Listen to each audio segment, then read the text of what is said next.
Happy Monday, guys. Welcome to the Road to a Millie, the freshly renovated Road to a Millie. And this renovation, it costs us lots of resources. 78, 79 weeks of uh, of hour-long calls to figure out what kind of worked and what definitely didn't work.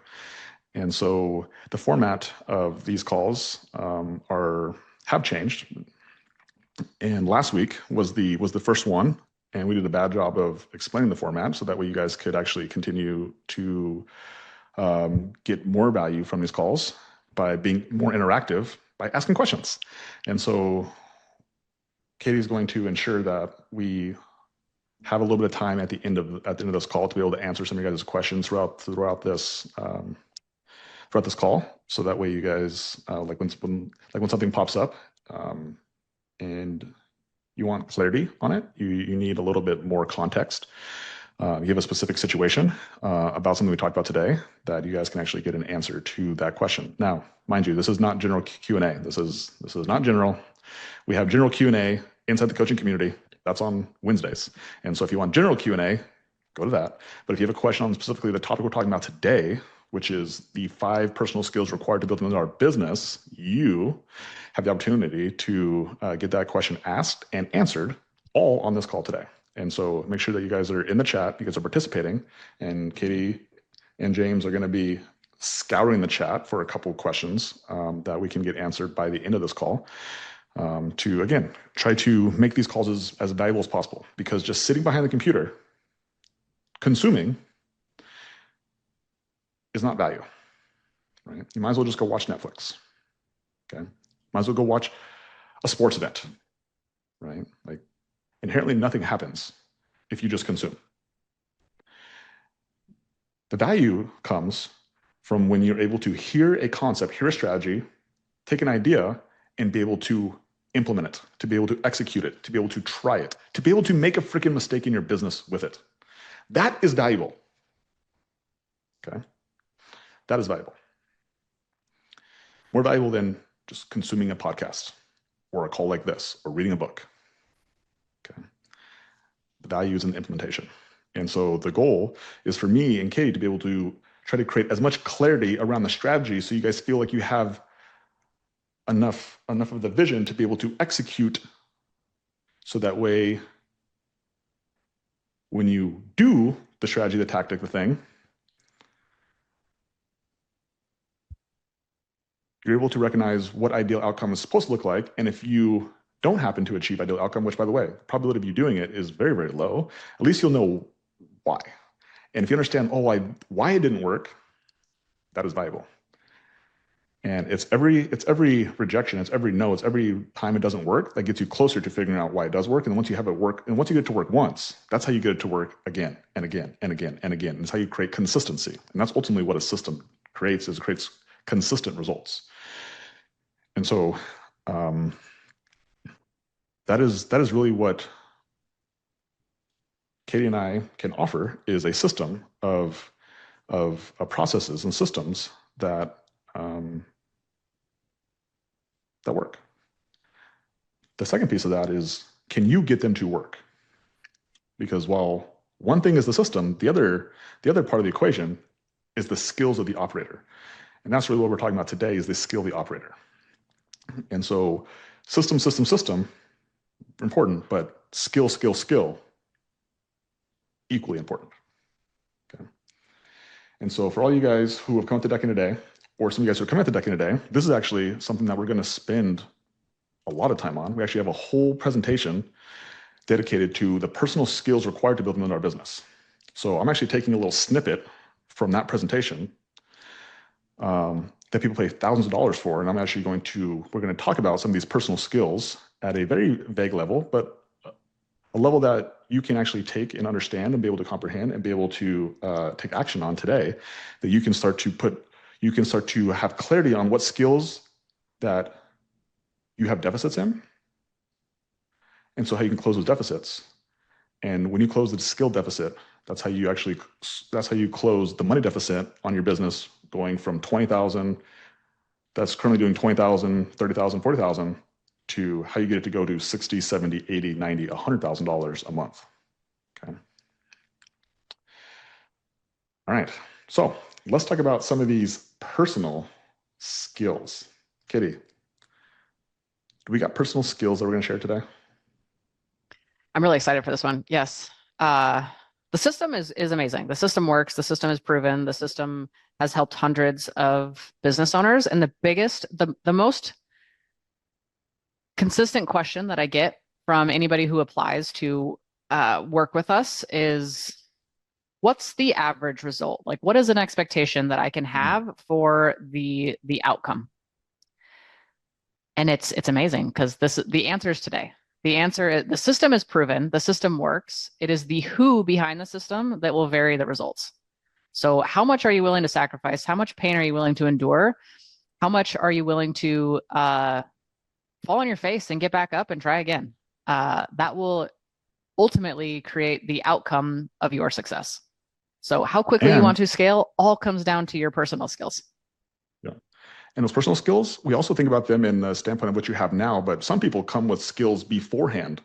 Like if you guys even just think about it from Katie and I's story, some of you guys know this, some of you guys don't, but Katie and I started our first home cleaning business 5 years ago. It'll be 5 years in October. We started Bozeman 5-star cleaning.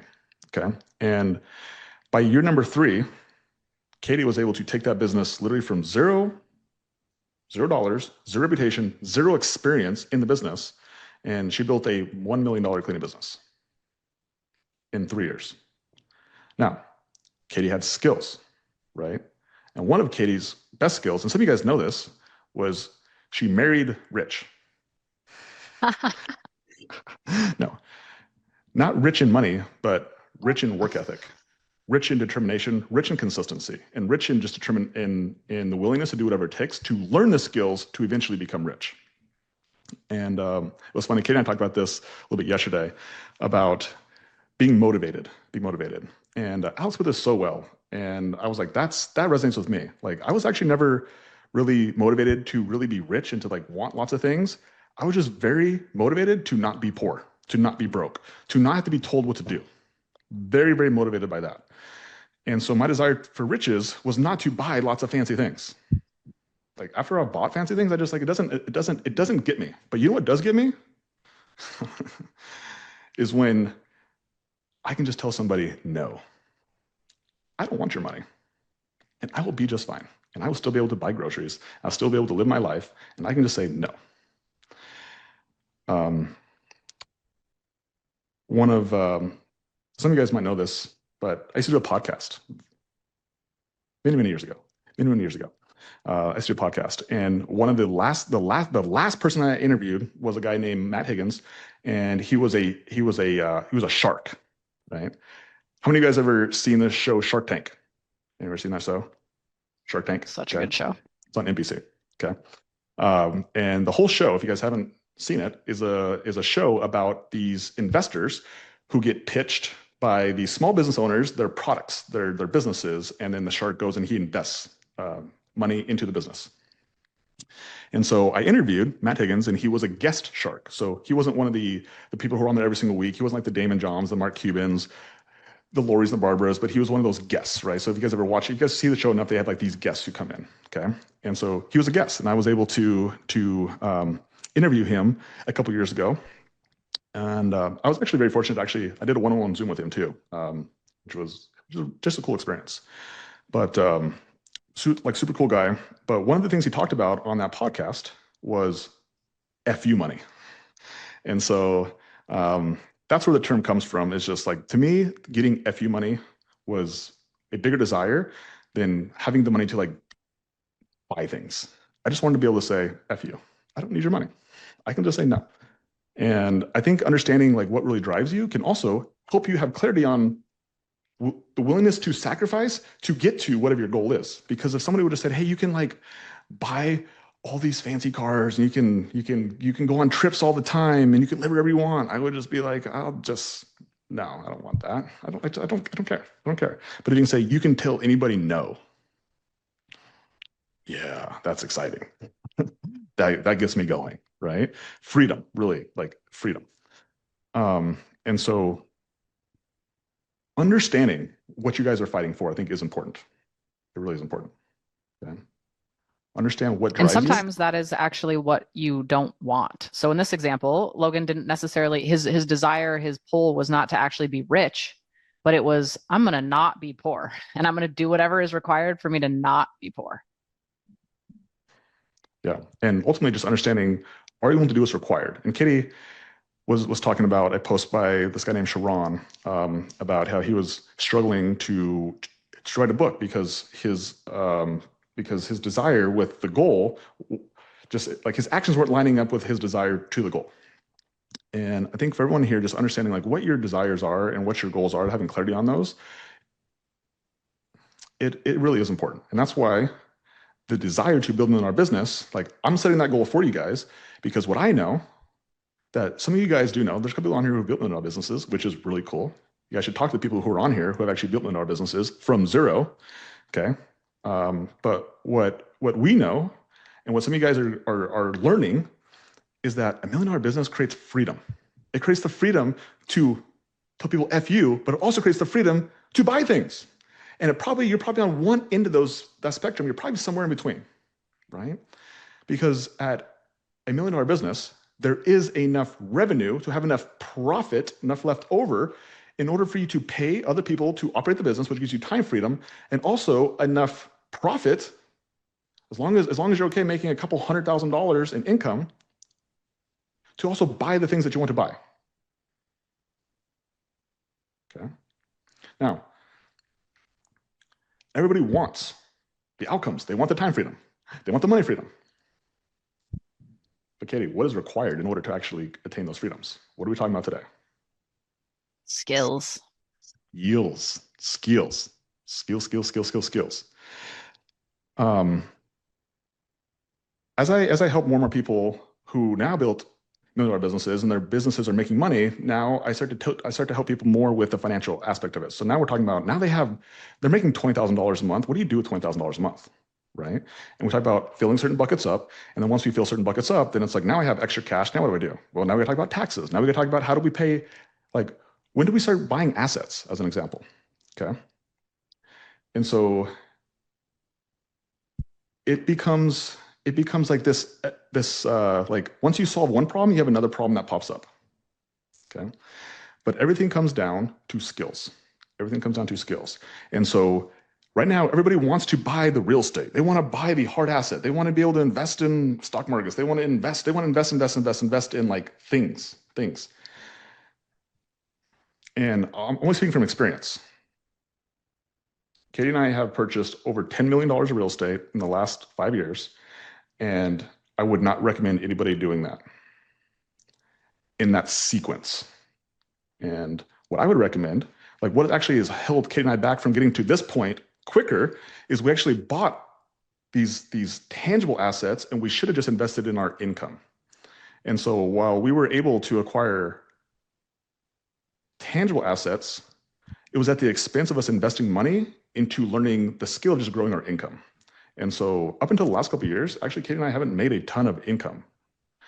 But once we stopped getting distracted by these tangible assets, we started investing into our income. It exploded. And a lot of you guys have been the beneficiary to that, because as we learned the skill, then we've been shared with you guys. And that's how you have someone like, I don't know if Julie's on here, but I just did Julie's one-on-one call this morning. Yeah, she's on track to do $90,000 this month. And Julia started her business with 0 clients, 0 cleaning experience 1 year ago. She's got skills. She got skills, right? And that's why she's here today. And also now, because she's got those skills, again, she's acquiring the next skill set of like, once you have money, what do you do with the money, right? Here's where we're placing money. Okay. And so let's talk about these 5 skills that are required to build a business. Okay. Now, there's more than 5, but we're just going to talk about the major 5 today.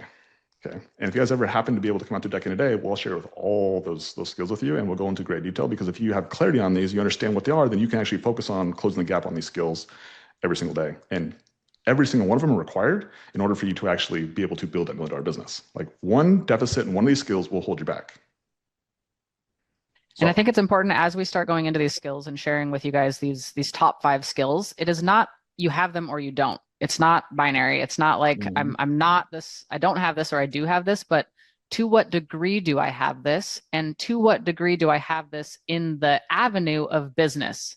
You might crush this personal skill in your relationship with your spouse, but when it comes to business, where do you stand on that spectrum? yeah, How much of the skill do you actually possess in business? So these are personal skills required to grow a $1 million business is what we're talking about today. yeah. And what Katie said right there is so important, and it's also which makes it difficult is like it's not binary. And so you're like, I have courage. It's like you need more, which is number one. Okay, let's talk about courage. Why is courage? What is courage, and why is it required in order to build our business? Courage is so important because courage comes from a place of acting before you have a track record. It is borrowed belief. It is believing before you actually have tangible outcomes of what you're trying to achieve. So it's acting out of fear. It's scary. It's unknown. It's foreign. It's the first thing. Courage actually is what allows you to have confidence in the future. But first, you must act without having a track record. Once you have the track record, that's where confidence comes. Yeah. There's a book. It's called The Gap in the Gain, and the owner and the writer of his name is Dan Sullivan, and he explains this so well. He's like the difference between courage and confidence. Courage doesn't feel good, and that's how you know the difference. Right? And every single person that I've ever coached, they had to have the courage to put themselves in a situation to say, I don't know what I'm doing. And also, here's a big chunk of money. I'm going to invest this into you, and I'm not even sure it's going to pay off. Because I don't know, because I believe that you can do it, Logan. I don't know if I can do it. And that's fair. And every time that I invest, like I still have those thoughts. I'm like, if I'm going to give money to a person, like I believe it. I believe that they can do it. But like, I don't know if I can do it. I don't know if I can be accountable. I don't know if I can be consistent. I don't know if I can implement. I don't know if I have the bandwidth or the wherewithal, the skills to be able to implement everything that I need to in order for me to replicate this result. Right? I still have those fears. They're just less. I guess I get less. They're less impactful when I just recognize that this is actually a signal that I'm actually doing things right. When I start to feel the fear, when I start to feel that uneasy feeling, like, okay, this is courage, Logan. Like, this is a good move, actually. This is a good move. And there's so many people in here. Again, the cool part of this room right here specifically is like half the people in here are coaching clients, and half the people in here are not coaching clients, and it's great, right? It's a great room, and like it's like that again. That word is binary, right? Just because you're a coaching client doesn't mean that you have enough courage in order for you to get to the end of our business, right? It just means you have some, and just because you're not in the coaching program doesn't mean you don't have courage either, right? And so that's what makes it challenging is that like it's not just one thing, and that's why it's just not just one skill set either. But it's just being able to reconcile these individual skill sets and then be able to stack them together. And that's why business is hard. And that's why only 7%, 7% of businesses actually make it to $1 million in revenue. 7%. It's very, very small number. Right? It's very, very small. It's a hard thing to do. By the numbers, it's a hard thing to do. It's not very common. And it's because there's a lot of skill sets that have to be working together over a long period of time in order for you to elicit a result. So courage. You have the courage to take action before there's evidence, right? Courage in marketing, courage in investing, right? Courage in doing something that you don't know what you get the outcome, like you're not sure if you can get the outcome, but you do anyway. Courage. I think a big one that I see specifically with my one-on-one clients is the courage required to hold a standard and to confront the truth and what is required for you to actually take your business to the next level. Like you need to raise your standards. First, you raise your standards, then you communicate courageously how other people need to actually elevate their standards as well. What if they quit? What if they quit? Heaven forbid they don't meet the standard. What if people judge me? I love this. Every single client on my roster, we go over this like almost every single week. And I could give a shit less whether or not this cleaner stays on your team. This has nothing to do with the cleaner. And they always want to tell me the story about this cleaner and how they're going to give him another chance and blah, blah, blah, blah, blah. And I'm like, I don't care about the cleaner. I love the cleaners. You can't have a business without your cleaner.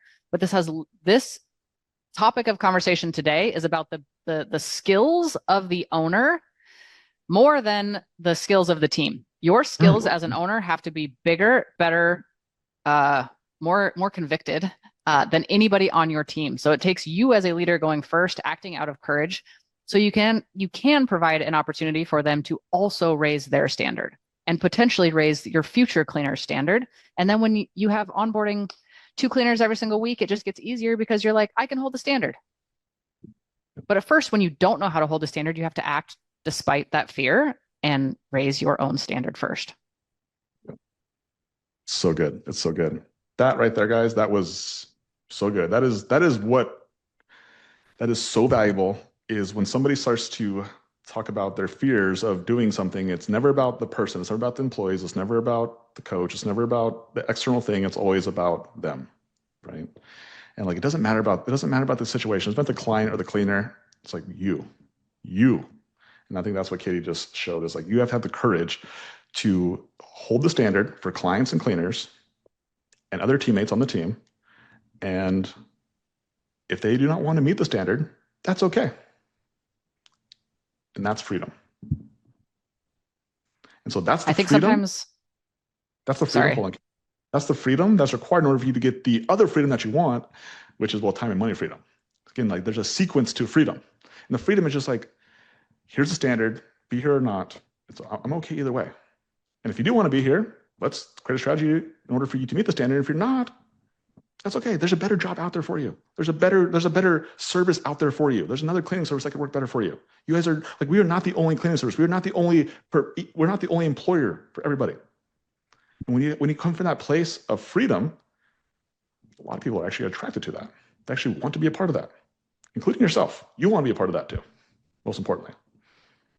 Sometimes we get so focused on the outcome, the financial freedom, the time freedom, that we mess our sequence up. The sequence first is skills. In order to be able to have that freedom, you have to have the skills. It's not going to come easy. You're going to have to act on courage and confront things that you've never confronted before. And ironically enough, what you project onto other people and what you see in other people is 100% something that you need to work on. The flaws you see in others are just a mirror for the flaws that you have, that you see in yourself. Okay, Katie, share with us personal skill number 2 required to build $1 million Personal business. skill number 2 required is consistency. Sexy. What does consistency mean in order to build $1 million business? Yeah, this is the most unsexy thing ever. It is consistently showing up and doing what is required day after day after day. And what is required day after day after day might actually be more. It might actually be more than what you're capable of doing. So it's like me doing my best versus me doing what is required. And sometimes what is required is oftentimes more than what your best is. But through consistency, your best can improve to eventually equal what is required. Yeah. I have the benefit of being able to work with quite a few people. And I think I said this on a coaching call to one of these people last week. And I was like, if I had 2 different avatars, and I had somebody who had, on a skill set level of being able to produce revenue, was 100%, but their consistency was 50%. And I had a second avatar where their ability to produce revenue was 50%, but their consistency was 100%. I was like, I'm going to take the person who's 100% consistent every time. Because you know what? I can teach that person skills. And therein lies the difference. Consistency is honestly a hard thing to teach. It's teachable, by the way. It's a skill, just like anything else. However, like, I'd rather teach somebody the skill set of producing revenue than the skill set of being consistent. So like, when I'm looking, like, for example, like when we're hiring and looking for people on the team, I'm like, let me see the consistency first, because that to me is a much harder skill to teach than the skill set of teaching somebody how to sell, teaching somebody how to convert, teaching somebody how to follow a certain level of directions. right? But it's the consistency. Mm, mm. And so finding ways for you to show up consistently and do the boring work over and over again, like that's sexy. Like if you want a sexy business, it comes from doing the same things over and over and over again. Right? And a cheat code to become consistent. This was straight from, I think Logan mentioned this earlier, but I was reading a podcast on that Sharon posted, and Sharon is now a partner of acquisition.com, who's had $2 billion exits. So this guy has, talk about consistency. But he commented about sometimes we have personal commitments to consistency, like I'm going to go to the gym every single day. But that's really easy to fail at. So rather than saying I'm going to go to the gym every single day, like what if I just committed to putting my tennis shoes on once a week? Like start with stupid little things so you can actually succeed, so we can actually create consistency on a bigger level eventually. But the person that we need to be the most consistent with is ourselves. And the thing inside your guys' businesses that is like it's the thing that everybody can do is just like track your data.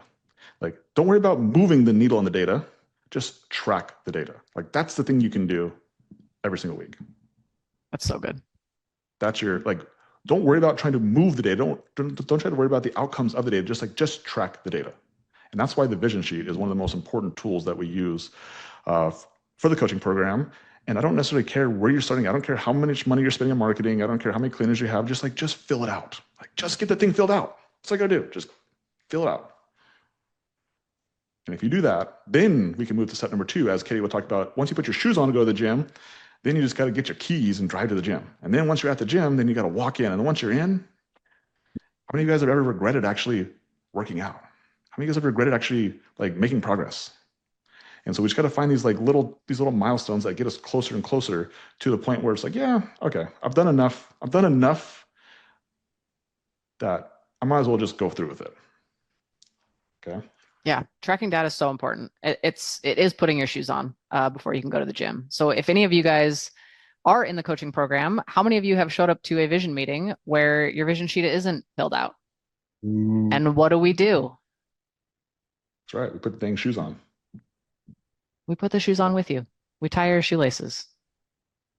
Two Because bunny ears. working out without shoes on is ridiculous. And like we can't accomplish a lot. So we Loop, have swoop, to and come pull. back. Yeah, loop, swoop, and pull. Yeah. And so data is one of the things that you can always do to make sure that you give yourself the opportunity for your business to be consistent. Okay, so we have courage, skill number 1. Then we have consistency, skill number 2. What's about number 3, Katie? What's number 3? What's personal skill number 3 required to build a $1 million business? Persistence. Man, these are all like crazy, huh, guys? You guys probably never heard any of these before. Yeah. So continuing to show up despite the shit is what persistence is. How many times have you guys like had setbacks? Never, right? You've never had a cleaner walk out on you. You've never had a client pissed off because the outcome of the clean wasn't what they expected. Yeah. You mean today? Love it, guy. Yeah. So persistence is what keeps the business in business day after day after day is persistence. If we just saw mistakes as a part of the process in order for our businesses to grow, then we would see the feedback as necessary rather than be like, why is this happening? Or feel bad, or just have a belief that it should be easy. 93%, guys. 93% of people never make it to $1 million. Like, it's hard. This is actually really good because when we have setbacks, in the business, when we have cleaners not show up, when we have clients pissed off, when we face these every single day, what is our initial thought? Do we blame outward? Are we like, these fucking employees, blah, blah, blah, blah, blah? Like, do we get mad at the team, or are we like, what did I do? What did I do? Because despite this thought, I still get some thoughts that are very judgy, very outward towards other people, but I never act on those thoughts. I always make sure that my actions are aligned with developing personal skills so we can actually continue to grow. So despite me having this judgmental thought of somebody else, it is never what I act on. I question it and I'm like, I want is to say that something true? about Katie. That's a sequence. Back to sequence. Like this whole game is a game of sequence. Like here's what most people do is they feel that thought and they act on it. Okay. Then the next level of it is have the thought, act differently than the thought, act according with the goals. And the next step of that is actually you just think it's your fault and you act on it's your fault. And so there's a level of sequence to this entire game. And so ironically, it's the second piece, you acting in accordance with your goals, that then eventually allows you to think, react accordance into your goals. But it's a game of practice. Okay. It's a game of practice.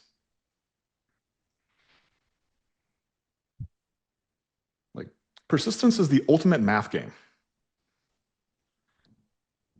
You have a 0% chance of failing if you just simply keep going. 0%.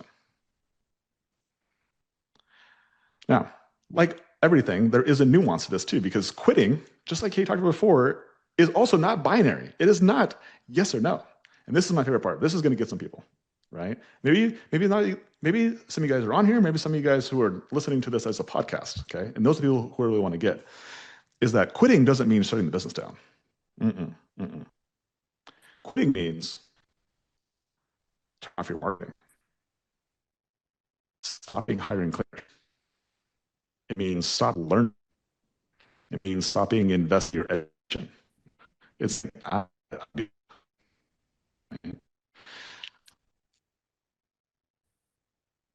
Logan, you're breaking up on me. yeah, saw that. Um, so no, that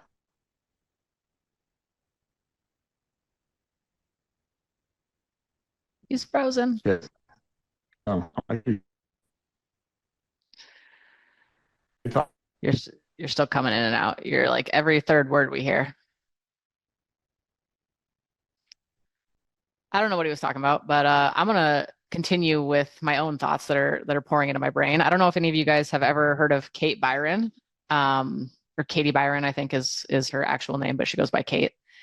And she talks about when we have thoughts, what we do with those thoughts is really profound. So the first question that I think of is like, can you absolutely know that that thought is true? Can you absolutely know that this is entirely your employee's fault? Probably not. How do you react? What happens when you believe that that thought is true? If you truly believe that your employees are at fault for everything in your business, how do you react? Versus if it's my fault, how do I react? And then the most profound question that she asks is, who would you be without that thought? So if you did not think that it was your employee's fault, who would that allow you to be?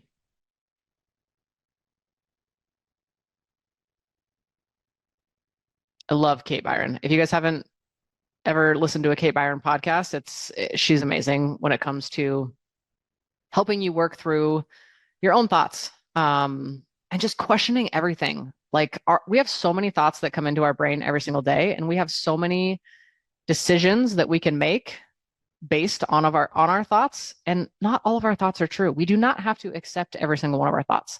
Have you guys ever meditated? Like, have you guys ever sat there and tried to like clear your brain and not think of anything? Like, what happens? Like the thoughts just flood. At least this is what happens when I meditate, or if I ever try to sit there and like not think of anything, it's like thought, thought, thought, thought, thought, thought, thought.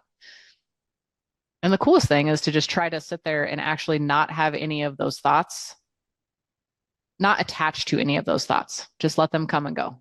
Let them come and go. And then question them. Are any of those thoughts true? If Yeah. that thought is true, who would I be? Who would I be without that thought? There's the pool guy outside, and I'm like, I blamed him for the internet going down. It's definitely his fault. It's the freaking pool guy's fault. Like, he's blocking the internet. I can clearly see him out there. He's blocking the freaking internet, guys. So freaking pool guy. Jesus. Oh, so funny. Okay. Persistence. Persistence, honestly, is like it is the ultimate skill. It's just, can you stay in the game long enough? Can you stay in the game long enough for you to eventually get humbled enough, or to do to get enough no's, enough rejection to eventually get to the answer that's required in order for you to get the outcome you're looking for, right? That's what it comes down to. And I think about this so much, this persistence skill, in my first 3 years of business. When I started my gym, it took me 3 years of making $135,000 in revenue in 3 years, which is less than $5,000 a month for 36 months in a row, less than $5,000 a month. And I finally got the point. Logan, you don't know enough. But you know what you do have? You have the skill set of persistence, but you don't have the skill set of actually marketing and sales. So at that point, actually, it didn't become a personal thing, it became a business thing. And so I had to invest money into a coach, paid the guy $10,000 to teach me marketing and sales. And so now I got a marketing and sales system. And all of a sudden I just was like, I did what was required, even though I didn't feel like it, even didn't want to. It didn't feel good. I did it. And that's where the business went from $5,000 a month to $50,000 a month the very next month. And so that's where a personal skill like persistence, it'll keep you in the game long enough for you to eventually be able to be presented the opportunity to actually learn the business skills. And there's people in here who have very similar situations. Renee Krause, you're one of those people. There's people in here who have been in business for 10 years. You have the persistence to be in business for 10 years, right? Renee Krause is a good example. 10 years in business, got to $20,000 a month, and her persistence kept her in the game. And then when she got to me, I was like, I see what the skills you need in order for your business to continue to grow. And so then I helped her with marketing. I helped her with sales, helped her with hiring. And now she's going to do, Renee, what are you going to do this month? Almost 60,000, right? And so, like, personal skills sometimes are the things that are required in order for you to give the opportunity to learn the business skills, which is a whole nother set of skills that we also talk about at Duck in a Day as well, right? And that's what makes this game hard, is you guys can have all the personal skills, and then you still got to learn the business skills. You actually do have to learn how to market, sell, and hire, and lead people. Dang it. It's not just personal skills as well. Right? Okay. Let's do this thing. You tied that perfectly in, because that's skill number 4 is actually learning. Learning, yeah. Skill number 4, learning, right? How many of you guys want to make more money?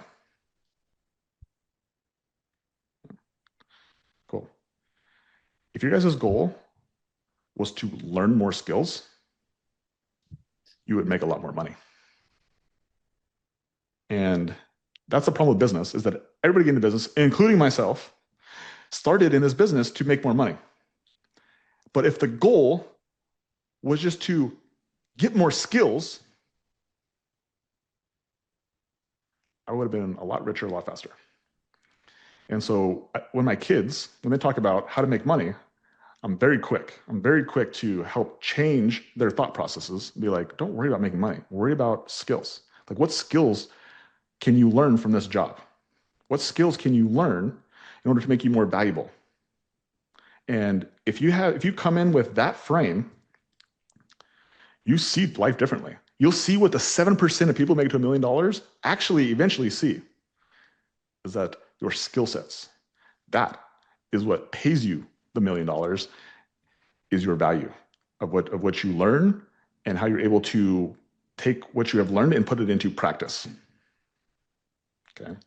And so being a learner, again, Alex has another great quote where he talks about the more that you learn, the more that you earn. And so being a lifelong learner is going to allow you to continue to raise your income to infinity. Do you guys realize that you guys can make more money than you guys can think of, the number on top of your head? Do you guys realize? Do you realize that? Do you realize that? There's no ceiling on how much money you can make outside of like what your little brains can think of. I make $20 an hour. Right? You don't get paid for your time. You get paid for the value that you elicit during your 24 hours of time that you have every single day. Which goes back to sequence. If we think about the outcome, and we're always pushing for an outcome of $1 million run rate, of 14 cleaners, of whatever outcome we're pushing for, we forget to learn the skills that are required sometimes along the way to actually be able to attain that outcome. Yeah. Learner. Okay. This is one of the ones that I look for in all humans. Like if a person is unwilling to learn, I am unwilling to teach, because I don't teach people who don't want to learn. And so a learner, I believe, is one of the best personal skills you can ever have. And it's one of the things that with our kids that I'm so focused on, of not the individual skills they learn, but the fact of they understanding how to learn and the value of learning in itself. I do not care. I am less concerned about what our 6-year-old, the skills that she's learning at 6 years old, and the fact that she just enjoys learning. She's understanding how to learn skills, and that she thinks it's fun and she's excited for it. Whereas Kobe, like school, she goes to public school, and it's like school is a burden. Learning is a burden. Like getting out of school is great. Summer, great. Like excited to stop learning. And it's like it's just a default. It's just a default of how everyone in here most likely went to public school, just like me and Katie did as well. It's like you're trained to not like learning. And it's the opposite of what actually is required in order for you to continue to grow, is to continue to learn. And so enjoying learning is one of the 5 skills required to build a $1 million business. Right. And understanding that there's learning at every level. Like you think you know it all at 20, and then you're like, shit, I don't know what the next thing is. And then you think you know it all at 40, and you're like, oh man, turns out I don't know what I don't know. And almost like the more that you learn, the more you realize that you really don't know anything. Yeah. I was having a conversation with Logan the other day about hanging out with Trevor and Alex, and looking back and thinking about my conversations with Trevor and Alex, and how I was so intimidated when we first met them to hold a conversation with them, because I didn't know anything and I wanted to act like I knew something. So I would show up and I would turn my learner off, and I would just like word vomit shit that I didn't even know, but like I pretended like I knew, which made me look like an ass, to be honest with you. And I was telling him, like, my confidence in being able to conversate with people who are smarter than me has gotten so much better, because I understand that it's okay to not know. It's actually a benefit. The more that I can ask questions, the more that I can seek to learn, the more that I can like seek to find understanding in what they're actually saying. And if I don't understand what they're saying, ask them questions rather than trying to be smarter than I really am and like assume that I know what they're talking about.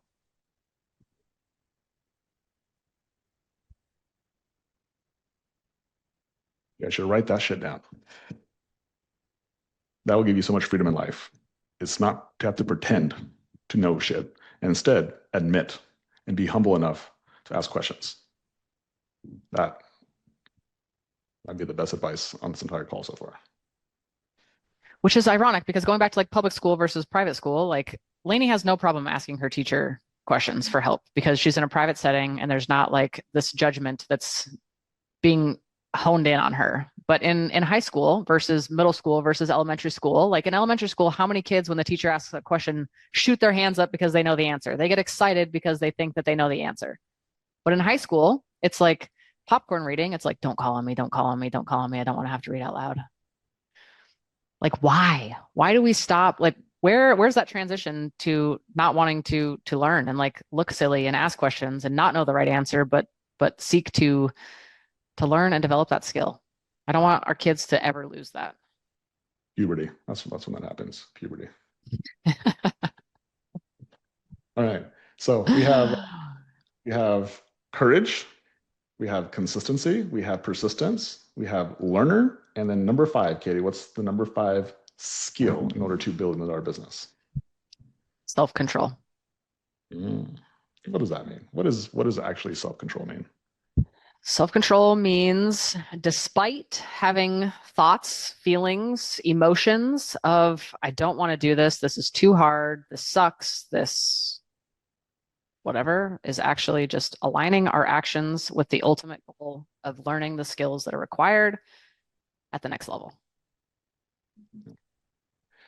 Yeah. It's like, can you resist the shiny objects? Can you resist the impulses? Can you delay the immediate gratification? Back to the desire to be rich rather than the desire to have skills. Do you want to look rich or do you actually want to be rich? And most people can't delay the gratification long enough to actually be rich. And like that, guys, that is the truth. And by the way, like I've definitely had way ebbs and flows in my life too, where I've been on both sides of these equations. So like I don't try to pretend like I haven't been on the other side as well. Just the more money we make, the more I realize that the less rich I look, the more rich I actually get. And it's because the things that make you look rich are the things that make you more poor. Yep. You want to see my ugly houses that I bought 5 years ago that are now tripled in value? No, nobody wants to see those things, right? Nobody wants to see those things.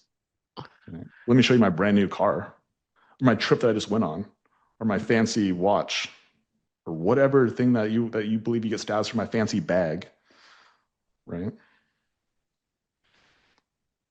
And so self-control is it has a lot to do with impulses of like spending habits, but also has a lot to do with like your how you spend your time as well. It's like, I don't really want to make a sales call today. I don't really want to confront this cleaner. Are you willing to align your actions with your goals? Rather And than your sometimes feelings. that means that you need to change your goal. If your action is not aligning with your goal, like, and you continuously disappoint yourself and you continuously prove that you are not willing to sacrifice what is required to get to the goal, then stop failing. Like, change your goal. Yeah. Oh, I love this. And that's why like I push more people to not do coaching, not join the program, not build $1 million business than I do the other way around. Because it's a lot of work. It's a lot of commitment. It's sacrifice. And if you're not willing to do the inputs, then do not try. Do not believe that it's possible for you to get the outcome of $1 million business. And so as much as I'm here to sell you guys to grow $1 million business, I'm actually selling a portion of you guys to not, because you're not willing to sacrifice. You're not willing to invest. You're not willing to have the courage to put money in and actually it not come back right away. If it doesn't come back tomorrow or by the end of the week, you're like, no, it's not a good investment. That money will come back in 10 years. I can't wait 10 years. I got bills to pay. It's fine. You're not going to build $1 million business if you're so focused on today.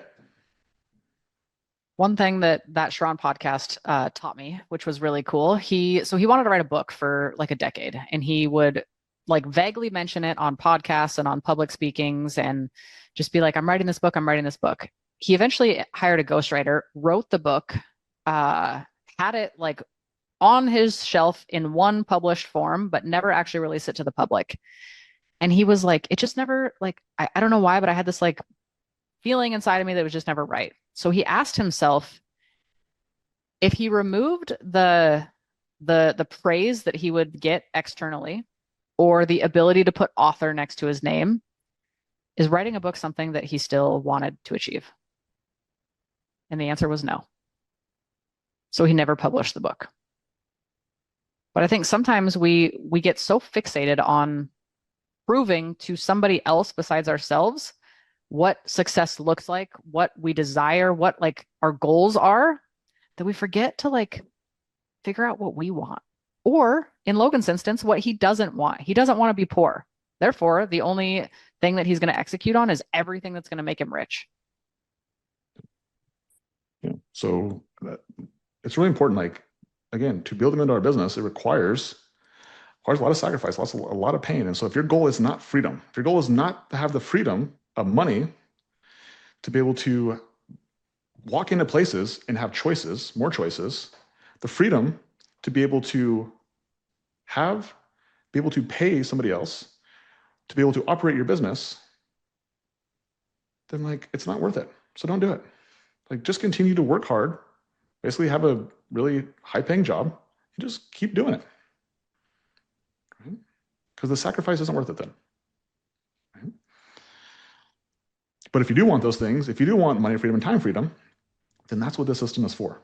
It's for people who actually want to have the freedom in both time and money to be able to then like help more people and serve more people. And that's really what it's about. It's taking that like you, like, it's not that, it's the first phase to solve your own problems. And then it's the second phase to help other people solve their problems. And I'm telling you what, the second phase is way more fulfilling than phase number one. Phase number two is where true fulfillment comes from. And that's how you play that game forever. You can only fill up your bucket so much.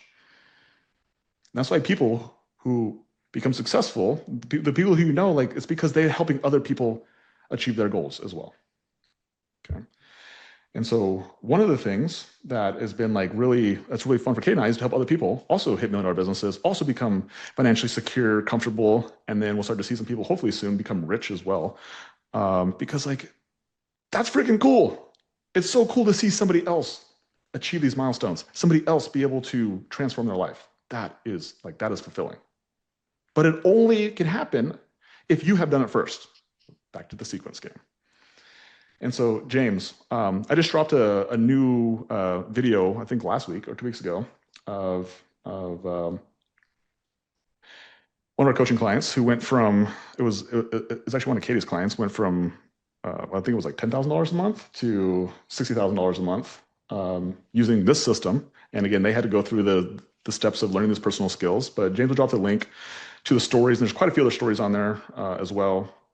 Renee's on there, I believe. She's on here right now. Her story's on there. Who else is on here? Marie is on there as well. You guys can see some of Jacinto's on there. So some people who are actually on this call, you can see some of their stories as well. But James, if you can drop that link down below, you guys can go check out some of those stories. You guys can hear some of their stories. And like, it's really important for you guys to be able to take someone else's story and be able to learn from their story. It's like you guys are listening to Kate and I's story, but if you guys understand there's other people out there who also have really cool stories that are probably similar to yours.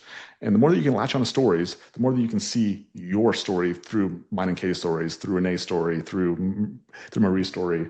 And the more of those that you can believe, then the more willingness you are to actually do what's required in order for you to close the gap on acquiring these skills. Okay, Katie.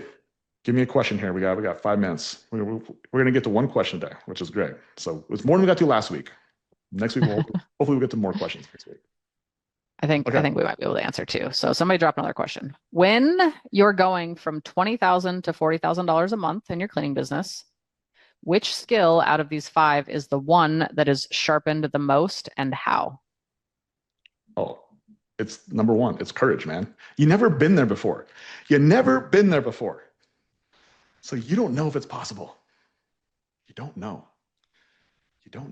And so going from 20 to 40 is courage. Guess what? Going from 40 to 80 is also courage. Guess what? Going from 80 to 160, it's also courage. I can tell you guys right now, we did over $200,000 a month last month. And for us to want to go to our $5 million run rate, which means we have to get to $320,000 a month, courage. Because like, I've never done it. It's like courage is like courage. It's courage. Like courage, right? It's courage. And just gotta have faith, right? And like, what's the worst case scenario? I really think about this a lot. Like, this actually helps me with the courage thing a lot. And I'm gonna just transition this slightly. Lastly, like, I think about things a lot in life and death. And so last week there was a lot of craziness that happened in the world, a lot about death, right? There was multiple instances that were like headline news about death, and it just allowed me to like continue to like this is something that I think about quite a bit. And so last week it just became amplified. But like, we're in the cleaning business, guys. Like, we are not life and death situations. We are not wearing bulletproof vests to work every single day. Like, the worst case scenario we have is really it's an internal problem. We don't have any fear of death. We don't have any fear of our kids not like eating or sleeping or losing our roof over our head. Like, we're not like, if you can just put things in perspective, like the courage to actually do what we do, like, it's different than going to war. It's different than actually putting your life on the line. The other day, Kate and I watched Top Gun, Maverick, right? And Kate and I were both crying. Kitty crying, more than I was, but still crying. Like these guys are going Always. in they're going into a worse situation. And I was like that just reminded me of like, dude, what we're doing in the cleaning business, like it's not life and death. Like these guys are actually going to war. They're doing something for their country. They're protecting 364 million Americans who don't even realize the situation and they couldn't comprehend it. And these guys are putting their lives on the lines. Like, that's not what we're doing, guys. We're not doing anything that has like significant consequences to our being. And that's the frame I use a lot when it comes to courage of like, if I lose $100,000, I'm okay. Like I don't die, right? Like I'm not putting myself in a situation where like I'm not going to be able to not show up for my kids tomorrow or my spouse. Right? Like, And the story is not meant to discount your feelings or your thoughts. It's just meant to realign your actions with the bigger picture, with actually being able to achieve your goal. It's to reframe, just a reframe. It's just to help you understand that like it's okay. Like the courage for me to try to go from 20 to 40K, like it's worth it for me to go all in. Because me going all in, it doesn't really have the worst case scenario is okay. It's okay. It's okay. So okay, we got one question which was great. Katie, next week we're gonna make it a goal to answer 2 questions. Okay, 2 questions next week. Perfect. Okay. So next week again, appreciate you guys for getting on here today. Really, really, really do. I'm genuinely curious if you guys like this new structure or if we should just go back to Mesa's data. Well, I can tell you, based on people showing up, more people show up. So that's how I can tell people like it or not, is they actually show up to it. So, but I just need to be reaffirmed by all the comments saying yes. Yeah. So I'm human. Well, yeah, it's so funny. So again, Katie cares more about what people say. I care more about what people will do. And here's like a good example. A couple years ago, when we actually moved down to Arizona, we actually rented our house out because the Super Bowl was in town. So this was, whenever the Super Bowl was in Arizona. And we actually went to a town north of here. I'm not blanking what it's called. Sedona. Sedona. We went to Sedona for the weekend and we rented our house out. That way we could get like monster rates for our house over the Super Bowl. But when we were in Sedona, it's like a little tourist town, and Katie bought 4 different types of like popcorn, like different flavors of popcorn, and we're all eating it, watching the Super Bowl. And so I started to ask the kids, like, "What's your favorite one?" They're like, "Well, I don't like this one. I don't like this one." I'm like, really? It's interesting, because 5 minutes later they were all gone. I was like, "What do you mean you don't like it?" No, I didn't like it. I was like, "Well, then why did you eat it?" She's like, "It's like exactly." So pay attention to what people do rather than what they say, because people will say things, but their actions don't align with what they say. And that's how you can tell somebody's actual beliefs. What somebody actually values is what they do, not what they say. So I am a forever learner in this because I will believe people what they tell me all day long, and I'll forget to watch, and then I get slapped in the face. So it's great. yeah. Yes. So appreciate you guys for showing up. Appreciate that. And also, I also have 1, 2, 3, 4, 5, 6, 7, 8. There's 9 honorable mentions that I didn't get a chance to share today, but they will be inside the notes. So if you guys want to go see the honorable mentions, they'll be inside the notes. They'll be inside the replays. So whether you guys are inside the paid coaching program under Road to a Million, if you go look in there, there's notes underneath there. Or if you guys are inside the free school group, Road to a Million, you guys will see the notes in there. There's actually 9 honorable mention skills that are required in order for you to build an $1 business, along with the 5 we talked about today. So definitely go take those. Be aware of them, and then do them, get better at them. And again, it's not whether you have them or not. It's just trying to increase your skill sets in those areas. More courage. Find opportunities to be more courageous. Find more opportunities to be consistent, persistent. Learn more. Do more, right? Self-control. Find opportunities to align your goals with your actions. So appreciate you guys for showing up today. Super, super appreciate you guys. Happy freaking Monday. And yeah, we'll see you guys next week. And yeah, have a great freaking day, my friends. Bye. Goodbye.